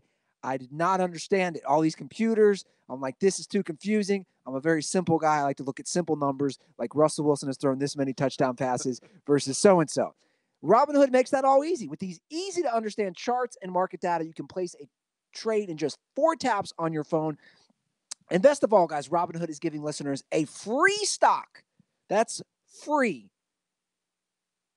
Free stock like Apple, Ford, or Sprint to help build your portfolio. You can sign up right now. You can do it right now at dirtysports.robinhood.com. That's dirtysports.robinhood.com. And that link will be in the description of the episode. So if you want to check that out, go ahead and do that and help support the show. Okay. You want to talk some basketball, Mr. Coker? Let's do it. Let's talk a little NBA. So James Harden is going off these days. Balling. Has he now emerged as the MVP? You know, it's funny. I was on a couple weeks ago. We talked about LeBron was unanimous MVP. And things have changed. The winds of change in the league. Happens fast. I don't know. Gosh, I feel like Harden's one of the most polarizing figures in the NBA. I agree. And that means something. You know what I mean? It's like it's hard for people to be all in on. People are all in. Your boy Barry McLaughliner not in on Barry Harden. McLaughliner. Barry McLaughliner. Sorry if you're Barry, if you're listening, I'm sorry. You get that's why he's called Barry McLaughliner, right? Why? Barry. Oh God, McLaughliner. Yep. Didn't think about it till right now. Yeah. Barry, so very good, Barry. So if it was Barry McLaughliner, wouldn't make any sense. Almost like Barry McLaughliner, like he's bearing a gun inside a woman. Okay. Anyway, Barry. Here's how you have to look at it. Here's how I always view MVP. There's most valuable player. This is in all sports. And there's player of the year. Does that make sense? Yes. Value-wise, it's LeBron James every goddamn year. It is. It's LeBron every year. We see what the Cavs are doing now without him. We see what the Lakers are doing now without him. Both teams fucking suck without him. But I will say, James Harden, value-wise, is pretty awesome and amazing, too, for the Rockets. So let's play that game now. Where are the Houston Rockets without James Harden? Nowhere. Exactly. I mean, it's a good case to be made. I mean, you look at the West right now. I looked at the West, the standings this morning, because the Lakers are without LeBron and Rondo for a few games. They fell to the 8th seed. I mean, it's so packed. Yeah, it's so packed in the West that like 1 week of 3-4 losses takes you out of the playoff race, which is kind of nutty for half a season to go. I mean, like, the Lakers aren't going to miss the playoffs, but like it's a crazy tight West. You brought up the Lakers, and we'll continue talking this MVP stuff and James Harden. Did you watch in that game last night? I did. I'm doubling down on my Brandon Ingram stuff. Brandon Ingram does nothing for them. I'm sorry. I said it a few weeks ago. I'm doubling down on it. You watch that game. Guys, Brandon Ingram, I believe I saw a stat, 17 and 11 off like 21 shots to get 17 points. I believe that was only the second time all year he's had double-digit rebounds. What is Brandon Ingram bringing to the table? LeBron's down. What is he doing? Dude, you're a top 5 pick. I'm confused as well. I mean, I want him to be. I think there's just some sort of body language thing with Ingram. When I watch him play, I don't feel like he like wants to dominate. There's just no dominate gene that I've seen come to life yet with him. It's a good point. And the guy they're missing LeBron, they're missing Rondo, but they're also missing Kuzma. And Kuzma has shown. Like, I'm not a Lakers guy, but like Kuzma's really, really good. He's great. Like he actually has a dominant gene. He wants from day one. He was like, I want a ball. I want to play with the best. I agree. And they don't have a guy right now on the Lakers team that says like, let me take over. Sure. And Ingram, they're giving every opportunity to show Ingram that space. What have they won? 1 game since LeBron got hurt? I'm not counting the Golden State game. It was a comeback against the Kings. Yeah, against the Kings in the 4th. They needed that win. I'm just saying, like, again, I'm going to keep reiterating it. Where's Brandon Ingram at? He's not showing it. This is your time to shine. LeBron's out. You got to step it up. And you bring up a great point, and I completely agree. When I watch those games, and I watch most Lakers games, at the very least, I have them on in the background on one of my 2 TVs. Thank you very much. You like that humble brag right there? Nothing humble about that, actually.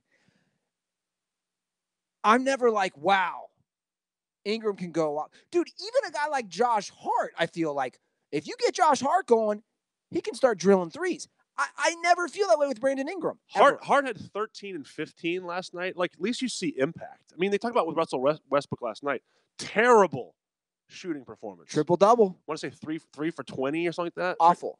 Just really terrible, but still finds a way to impact the game. And can I just say as a quick aside, my favorite thing of the 18-19 basketball year is athletes doing the guitar the guitar wang or whatever you want to call it. So the guitar strum. So Lance Stevenson was doing it, and then last night after Paul George hit a shot, Russell Westbrook did it. And it looks so funny, like because it's like when my son tries to play the ukulele. It's just like hand doesn't make any sense. Yeah. Austin Eckler also does it when he scores a touchdown. It's a very popular. Did you ever do air guitar? Yeah, but I always picked it. You know what I mean? I always had the pick in my finger. You know what my brothers and I used to do? We there's lots of home videos of this. You know, there's 5 of us. My mom would be away. My dad had like one of the first big camcorders. My brother learned how to do it. My oldest brother's 8 years older than me. We'd have a band and we'd lip sync in our living room. Oh man. We'd use tennis rackets as our guitars. Yeah. We'd flip little sand, what do you call them? Like sand pails that you would take to the beach as for the drums, and they would give me wooden spoons. I was always on drums because my little brother was too young, so it was the 4 of us. I was probably anywhere from 3 to 5. I was always on drums, and I got to sing occasionally. Yep. And we do the air guitar. What song were you going to? My go-to, and there's video footage of this. My go-to at the time, I was obsessed with the Who. Who Are You? It's a great song for a young kid to get after. I had older brothers. I had parents. You know, true. The older brothers help so much with music. I always say that. Tug, my influence, I was introduced to everything from classic rock to Guns N' Roses to NWA. I'm talking like at a young age. It's such a good. I mean, that's what I'm most excited about with having 2 boys. Yeah, because I was the oldest and I had 2 younger sisters, and like I listened to like, you know, Motown growing up, but it wasn't until high school time. I had other buddies who were like had older brothers who were like, you got to listen to Led Zeppelin, you got to listen to this stuff. So the fact that you're playing the Who at 4 years old. 4 years old, yeah, like that was my favorite song. I guess what we're saying is, I want to see Lance Stevenson do like a wooden spoon celebration, like take it next level. It is like a xylophone. I want to see people go like odd. What about the triangle? Triangle. Just give me odd instrument celebration. Yeah. A harmonica. The accordion. Yeah, accordion. That's a good one. Yeah. Just do the squeeze box. Yeah. It is played out. I never thought of that. It's a good point. I want to bring it back to the James Harden. Yeah. Because I don't know if you watched the video, because I was curious to see who and what people were saying. Now, I watched that video with Richard Jefferson. Like, he doesn't even have him in his top 3, which I thought was amazing. Who's in his top 3? I haven't seen the video. He had Giannis, LeBron. Who else did he have? Oh, he's talking about Kawhi. Because his big thing is you got to be on good teams. I mean, that's a fair point for midway through the season, but you've seen the Rockets are going to be a good team. Well, they've won 9 of their last 10 games. I think a lot of the Rockets has to do with the chemistry that they have on the team. Like, you know, they lost a couple of good defenders. Harden doesn't play defense. We all know that. That was his knock, too. He's saying, look, when we start having MVP talk, Kawhi Leonard plays MVP. Giannis plays defense. Giannis plays defense. LeBron plays defense. We're going to say James Harden's an MVP, and obviously he won it last year, but we're going to say half the game he doesn't play at all. I mean, they're winning, so I mean, they end up reeling off 18 wins or whatever, 35 in the last 42 games, whatever. Then they'll have a different conversation. I mean, Kawhi they're playing well. One guy that I feel like that's under the wire, under the radar, I should say. I can't even pronounce his name, but I mean, the Nuggets are 24-11.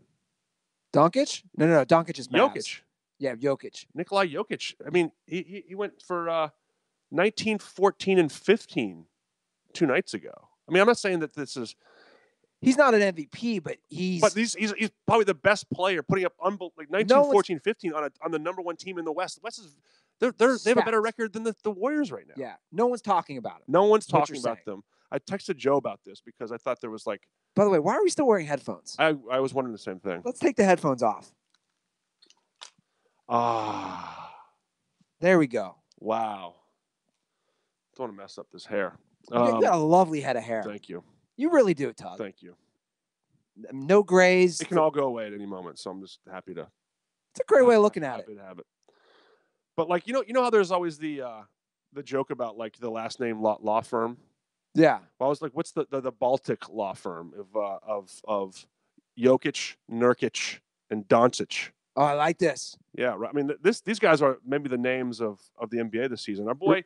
Repeat that again. Jokic, Nurkic, and Doncic. Jokic, Nurkic, Doncic. Come on down here to Jokic, Nurkic, Doncic. Come on down. Yeah. What's a car from that region? Oh man, I don't know. Is it Passat there? I don't know. But our boy Nurkic for the Blazers. Did you see his line from the other night? No, what was it? No one in history of NBA has recorded this line.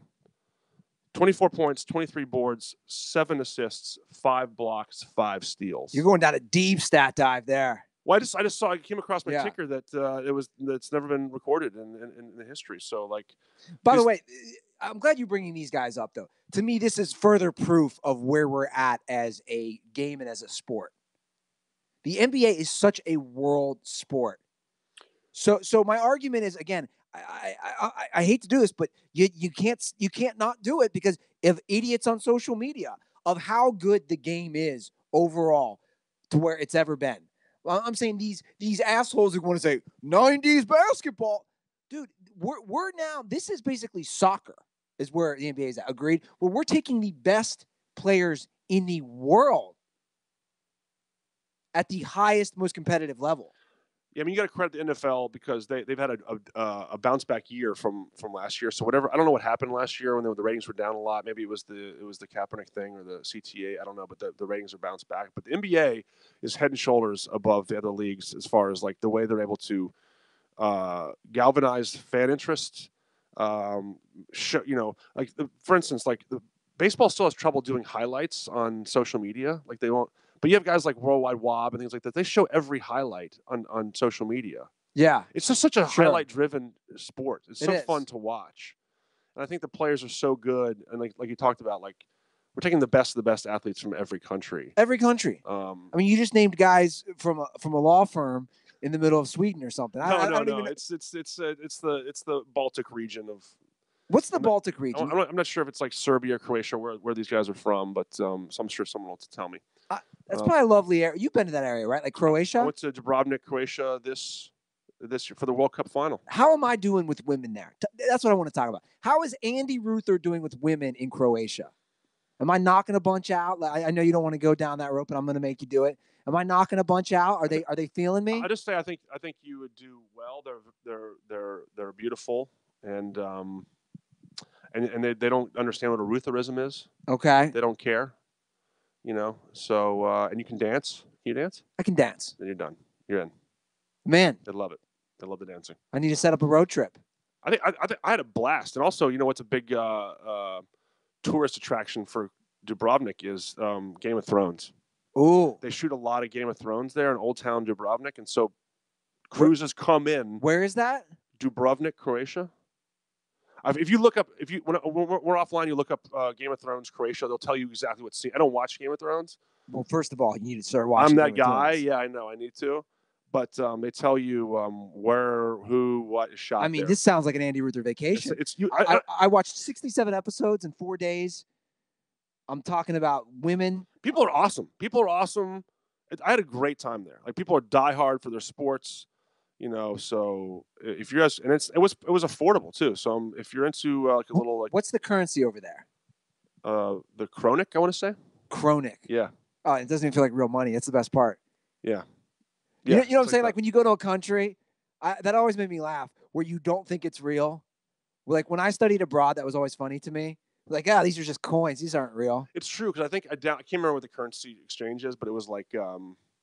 I took out withdrew like 10,000 kronik from the ATM. Like I don't know what that was, like $200. Yeah. So anyway, a lot of great players coming out of there. NBA is awesome right now. The other thing I think is really but they don't play defense. Well, no, I'm saying that's the argument that these people who are stuck in a 1994 time warp, who should also be using dial-up internet and flip phones. Well, I'm excited about as a person who loves watching gambling, like Adam Silver's like really into getting that live betting involved. NBA, the NFL signed a deal with Caesars partnership today. Yeah, I added that to the rundown last minute. Yeah, so the NFL finally ready to embrace. They're always the last. Baseball's the last, but baseball already has a deal. That's true. That's true. I believe with MGM. Once everyone realizes how we can get what's our piece of the pie, then everyone's like, "Oh, it's the same." And I've used this analogy. It's the same way with cannabis. It's the same thing. All these states were against it. Yeah. Now you have guys like John Boehner, who voted nonstop as a big conservative Republican. Do you know Do you know he's now a multimillionaire consultant for a cannabis company? It's exactly what you're saying. Once these people realize they can get their hands in it, and I think as some of these conservatives get older, they start realizing that it actually helps them. Yeah, and they're like, "Oh, wait a minute." Sure. Just like gambling. You're not going to. The thing that I hate is I'm to the point of I want everybody to have choices, and I don't want to be told what to do. I'm for legalization of all drugs. I'm to that point. Yeah. So I am for. I'm a big fan of survival of the fittest, and that includes gambling. So if somebody wants to gamble, I believe now. Correct me if I'm wrong. There's 7 states, and now the District of Columbia is the latest. Yep. So that would make them, even though they're not a state, like the 8th, whatever, province or state, whatever the fuck you want to call it, who is okayed it. They're happening faster and faster, too. I'm interested to see what I thought about this the other day, if California would ever do it, but I feel like Las Vegas would lobby so hard to prevent California from legalizing it, because it's like... What would that do to the economy of Las Vegas? I don't know if it would hurt. I don't know how much it would hurt it, because the Las Vegas properties are so much about day clubbing and night clubbing now. But like, I know that a lot of people travel from like LA. Vegas gets hit so hard by LA people every weekend. Every week. I'm actually heading there in a few weeks for a bachelor party. Yeah, see. Championship Sunday for NFL. It's a great time. I wish I could go. If the Cowboys win Saturday, I might go next week, because it's like division finals, and it's Martin Luther. I think it's MLK weekend. No, MLK is when I'm going. Oh, is it really? They changed it this year. It's like the 19th or 20th. Oh, interesting. Okay. By the way, we have an update from the YouTube comment sections from one of our Russian dirtballs. Oh, thank you. God bless technology. Yep. Isn't it a wonderful thing? He said those guys are from the Balkans, former Yugoslavian countries. Porzingis is from the Baltic country. Thank you for the correction. Yes, that's Balkans, Baltics. Tomato, like I always No. Tell him I said spasiba bolshoi. My Ruski очень плохо. What's that mean? I like to drink vodka? No, my Russian's very bad. I lived in Moscow for like That's right. 4 months. I forgot. And I learned like 10 words, 2 of them being kapusta and kartoshka. I forgot that. Which is cabbage and chicken. I don't know which one is which. The tug dive in Russia. Where's the lost footage of that? Is there any? I think it's just like throwaway cameras. But yeah, thanks for the correction on that. But people are balling from Europe for sure. They're balling from all over. All over. I love it. You know what it is? I think it's all because of the 92 Olympics. A lot of it. I think America, we took the biggest hot, steamy shit on the rest of the world with the Dream Team that other countries were like, hey, we can't be losing by 50 points in the gold medal game. To paraphrase Charles Barkley, I don't know where Angola is, but they're in trouble. Yeah. Exactly, right? You know what? One of my gifts my dad gave me when I did the Magic Bird play on Broadway several years ago was I got Magic and Larry to sign a official 1992 Dream Team basketball, which is at my folks' house. That's a great gift. Cool gift. The ball's small too. The FIBA balls are smaller. They're almost like in between men and women's size basketballs. When are you going to get us Magic Johnson and Larry Bird on the Smut Studio on the couch together? Can you make that happen? April, May. April, May? Yeah. You make that happen? Give me 4 or 5 months. 4 or 5 months? Yeah. I got to bring it up because we're about to wrap up the show, Tug. Let's do it. What's the deal with Now We're Talking? Can you tease something for me? The dirt balls? The only tease I have is we're very close to be able to put this show on a platform that, A, everyone's heard of. Low-key shots fired. Yeah. And B, people can get. And if you don't get it, I'll find a way to get it for you. So should be coming soon. What Tug is saying is that there's big news. I'm just going to leak it. Now We're Talking is going to be on MySpace TV. MySpace TV. Thank you. God. Sorry, Andy, I had to. Andy. Was that ever a thing? Did I just make something up? I have no idea. But I'm really pumped about this show because I think it's so relevant to the sports media world right now. It's like with the Ryan Clark, Antonio Brown thing, like came up and it reminded me of a thing that we made for the show. And we just got a lot of things that I'm going to need your all help. So when the show is finally announced, which hopefully will be soon, I'm going to need you guys to come and support the team. I think you guys are going to make the show. I make the show for guys and gals like us. Tug, that's the least we could do for you. I mean, not only with all your amazing guest appearances and fill-ins for Joe, but also for that excruciating hour that I put you through with the lost SD card. I'll never get that hour back.